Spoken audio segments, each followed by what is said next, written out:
Hello hi नमस्कार, मी करिश्मा. स्वागत आहे आमच्या आजच्या फॅमिली ट्रॅव्हल व्लॉगमध्ये. आज आम्ही आलो आहोत एक खूपच सुंदर आणि शांत ठिकाणी, जे आहे वैनगंगा नदीवर वसलेला आंबोरा ब्रिज.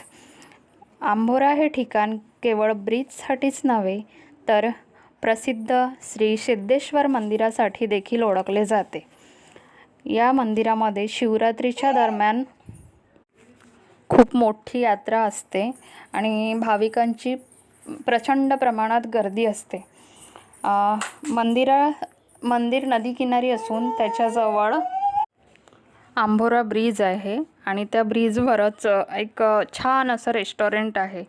तिथं लिफ्टची पण सोय आहे आणि वरून त्या रेस्टॉरंटच्या वरून खूप छान असा व्ह्यूज येतो आणि पर्यटकांची गर्दी सायंकाळच्या वेळेत खूप जास्त प्रमाणात असते, कारण ती लाइटिंग जी आहे ती रात्री बहुतेक 7 ते 8 8:30च्या दरम्यान सुरू राहते. त्याच्यामुळे सगळे लोक फोटो काढण्यासाठी किंवा व्हिडिओ बनवण्यासाठी सगळे त्याच वेळेवर तिथे येतात. नदी, घाट आणि मंदिर मिळून एक अद्भुत निसर्ग सौंदर्य तयार करतात. सकाळी आणि संध्याकाळी इथलं शांत आणि भक्तिमय वातावरण असतं. आम्ही पण इथं पहिल्यांदाच गेलो होतो. दिवाळी असल्यामुळे सगळ्या बहिणी एकत्र जमलो आणि तिथं जायची प्लॅनिंग झाली. मग आम्ही आई वगैरे सगळे मिळून आम्ही तिथं गेलो आणि जाईपर्यंत छान होता व्ह्यू, म्हणजे लायटिंग वगैरे सुरू होती. आम्हाला तेवढं माहीत नव्हतं की 8 वाजेपर्यंत तिथे लायटिंग सुरू राहते म्हणून.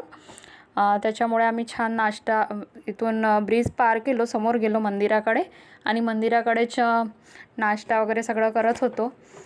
तिथं सावीची पण धमाल, म्हणजे तिला तिचंच चालायचं उतरायचं होतं.